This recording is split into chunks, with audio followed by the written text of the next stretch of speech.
காலையில் ஒரு 9:45 டைமில் வந்து மவுண்ட் ரோடு பிஎஸ்என்எல் ஆஃபீஸில் ஃபயர்னு சொல்லி நம்ம டிபார்ட்மெண்ட்டுக்கு கண்ட்ரோல் கால் கொடுத்தாங்க. ஸோ இமீடியட்டாக நம்ம Egmore station, Thiruvallikeni station, Vepery, Teynampet, high court station இங்கேருந்து எல்லா வண்டியும் நம்ம டர்ன் பண்ணிட்டோம். அதே மாதிரி எக்மோர்லேருந்து பிராண்டோ ஸ்கைலிஃப்ட்டையும் நம்ம டர்ன் பண்ணிட்டோம். ஸோ ஃபயர் வந்து செகண்ட் ஃப்ளோரில் ஸ்டார்ட் ஆனதாக தகவல் வந்தது. நம்ம டீம் உடனே ஸ்பாட்டுக்கு வந்து செகண்ட் ஃப்ளோரில் ஒர்க் ஆரம்பித்தோம். ஸோ ஆல்ரெடி வந்து இங்கே வந்து உள்ள கேபிள்ஸ் நிறையா இருக்குது, சர்வர் ரூம் இருக்குது, அதே மாதிரி கம்யூனிகேஷன் தேவையான அனைத்து டிரான்ஸ்மிஷனுக்கு உள்ள எக்யூப்மெண்ட்டில் நிறையா இருக்குது. ஸோ அது மூலிமா ஃபயர் வந்து அடுத்தடுத்து 3rd, 4th, 5th, 6th floor வரை இப்போ ஸ்ப்ரெட் ஆகிருக்கு. ஸோ ஆல்மோஸ்ட் நம்ம 4th ஃப்ளோரில் கண்ட்ரோல் பண்ணிட்டோம், 5th ஃப்ளோர் ரீச் பண்ணிட்டோம். பிராண்டோ ஸ்கைலிஃப்ட் வேலை பார்த்துருக்காங்க. நெருக்கி நம்ம 5th ஃப்ளோர் முடிக்க போகிறோம். ஸோ உள்ளே யாரும் அடியதும் படலை, எல்லாம் சேஃபாக, உள்ளே யாரும் மாட்டவும் இல்லை. நம்ம வரும்போது ஒரு ஆள் மட்டும் உள்ளே ட்ராப் பண்ண சொன்னாங்க, பட் அவருமே சேஃபாக வந்துட்டார். ஸோ ஒன்லி ஃபயர் ஃபைட்டிங் மட்டும் நமக்கு இருந்துச்சு. ஆல்மோஸ்ட் நம்ம முடிக்க போகிறோம்.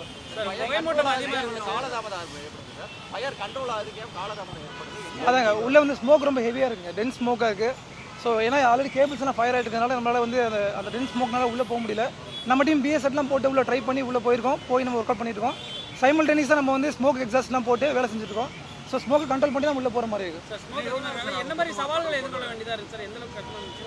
அதான் சார், ஸ்மோக்கு தான் சார் மேஜர் இதாக இருந்தது. ஏன்னா ஃபயர் வந்து நமக்கு எக்ஸ்டெண்ட் ஆஃப் ஃபயர் வந்து பார்த்தீங்கன்னா ஸ்மோக்னால உள்ளே போக முடியல. ஸோ ஸ்மோக் இருக்கிறனால நம்ம அந்த சீட் ஆஃப் ஃபயர் அப்ரோச் பண்ண முடியல.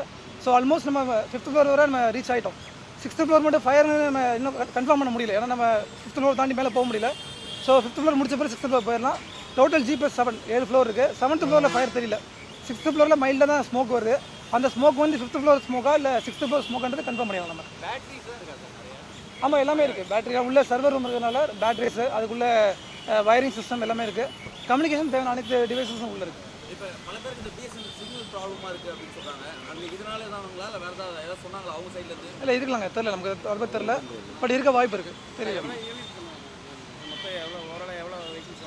சார் இதுவரை மொத்தம் 7 வெஹிக்கிள் வந்திருக்கு. அதில் 6 ஃபயர் டெண்டர், ஒரு பிராண்டோ வந்திருக்கு. ஸோ நம்ம கண்டினியூஸாக எல்லா டீமும் வந்து ரொட்டேஷன் பேசிஸில் ஒர்க் பண்ணிகிட்டு இருக்கோம். ஸ்மோக் ஹெவியாக இருக்கிறனால உடனே நம்ம ஈஸியாக அப்ரோச் பண்ண முடியல. ஸோ டீமை வந்து நம்ம ரொட்டேஷன் பேசிஸில் ஒர்க் பண்ணிட்டு தான் இருக்கும்.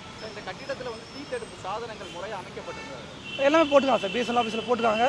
பில்டிங் வந்து ஓவரால் ரெனோவேஷன் பண்ணுற மாதிரி தெரியுது. அது என்டையர் பில்டிங்கை வந்து நம்ம ரெனோவேஷன் பண்ணியிருக்காங்க. ஸோ நாங்கள் வரும்போதே ஃபயர் அலாரம் ஒர்க் பண்ணிட்டு தான் இருந்துச்சு. எல்லாம் இப்போ கூட நீங்கள் பார்த்தீங்கன்னா கூட உள்ள சவுண்டு கேட்டு தான் இருக்குது, ஒர்க் பண்ணியிருக்கு. நம்ம டீமும் நம்ம ரீச் ஆனதுனால இன்பில் சிஸ்டம் நம்ம டீமில் ஃபயர் ஃபைட்டிங் சிஸ்டம் வச்சு நம்ம ஒர்க் பண்ணியிருக்கோம். நம்ம முழுவதுமாக கட்டுக்குள்ள கொண்டு வந்து பண்ணிடலாம். ஆல்மோஸ்ட் நம்ம 5th ஃப்ளோரை முடிச்சிட்டோம். இன்னும் ஒரு ஃப்ளோர் மட்டும் தான் இருக்குது. அதை என்ஷூர் பண்ணிவிட்டு மேக்ஸிமம் 2 to 3 ஹவர்ஸில் நம்ம கண்ட்ரோல் பண்ண நம்ம ஒர்க் பண்ணிட்டு தான் இருக்கும். நீங்களே தண்ணிலாம் அவங்க கண்ட்ரோலில் வச்சுருக்காங்க, அவங்க பில்டிங்லேயே வச்சுருக்காங்க. ஆனால் அது பயன்படுத்தப்படாமல் மெட்ரோ வாட்டர் நம்ம யூஸ் பண்ணியிருக்கிறோம். அது என்ன ரீசன்? இல்லைங்க, ஆக்சுவலாக வந்து நம்ம வண்டி வேலை செய்யும்போது நமக்கு வாட்டர் ரீஃபில் பண்ணுறது மெட்ரோ வாட்டர் தான் ஈஸியாக இருக்கும். ஸோ அவங்க பில்டிங்கில் வாட்டரை விட இது நமக்கு ஈஸியாக நமக்கு ஆக்சஸ் பண்ண முடியும். அது அண்டர் போலீஸ் இன்வெஸ்டிகேஷன் சார். நம்ம இப்போதைக்கு ஃபயர் ஃபைட்டிங் பண்ணிட்டு இருக்கோம். ஆஃப்டர் ஃபயர் ஃபைட்டிங் நம்ம என்னன்ற போலீஸ் இன்வெஸ்டிகேஷன் பண்ணோம். நம்ம சில நம்ம பார்ப்போம். எத்தனை பேர் ரெஸ்க்யூ பண்ணியிருக்கோம் சார்? நாங்கள் வரும்போது வந்து ஒரு ஆள் மட்டும் ட்ராப்னு சொன்னாங்க, பட் அவர் வந்து ஆட்டோமேட்டிக்காக அவர் இறங்கி வந்துட்டார். நம்ம ஃபயர் ஃபைட் பண்ணுற டைம்லேயே வந்துட்டார் அவர். மற்றபடி நம்ம வந்து ரெஸ்க்யூ பண்ணுற மாதிரி யாரும் இல்லை, இதுவரை ட்ராப் யாரும் இல்லை. நம்ம நீங்கள் போயிருப்பீங்களா பல இடங்களில் இருக்கு. இந்த மாதிரியான ஃபயர்லாம் வந்து இபி இந்த மாதிரியா இல்லை வேறு ஏதாவது காரணம் இருக்க வாய்ப்பு இருக்கா? பார்க்குறப்ப எப்படி தெரியுது? இல்லை, இது பார்த்தா என்டையர் பில்டிங்குமே வந்து நமக்கு கம்யூனிகேஷன் சிஸ்டம் இருக்கிறனால நிறைய வயர்ஸ் தான் இருக்குது. அதே மாதிரி ஃபால்ஸ் சீலிங்குள்ளேயும் நிறைய கேபிள்ஸ்லாம் போயிட்டுருக்கு. ஸோ அதனால் இபி ஃபயர் இருக்கும் வாய்ப்பு இருக்குது. பட் நம்ம இது இந்த டைம் சொல்ல முடியாது. ஃபயர் ஃபைட்டிங் முடிச்ச பிறகு நம்ம ஆஃப்டர் போலீஸ் இன்வெஸ்டிகேஷன் தெரிய வரும். நம்ம வீரர்களுக்கு ஏதாவது பாதிப்பு இல்லை, அந்த மாதிரி எதுவும் இல்லை. நம்ம அதனால தான் நம்ம ஸ்மோக் அதிகமாக இருக்கிறனால பிஎஸ்எச்லாம் யூஸ் பண்ணி தான் பண்ணிட்டு இருக்கோம். யாருக்கும் பாதிப்பு இல்லை. யாராவது சப்போஸ் ஸ்மோக் ஹெவியாகி பாதிக்கிற மாதிரி இருந்தால் உடனே நம்ம அவரை கீழே அனுப்பிட்டு அடுத்த டீமை நம்ம மேலே அனுப்பிடுவோம்.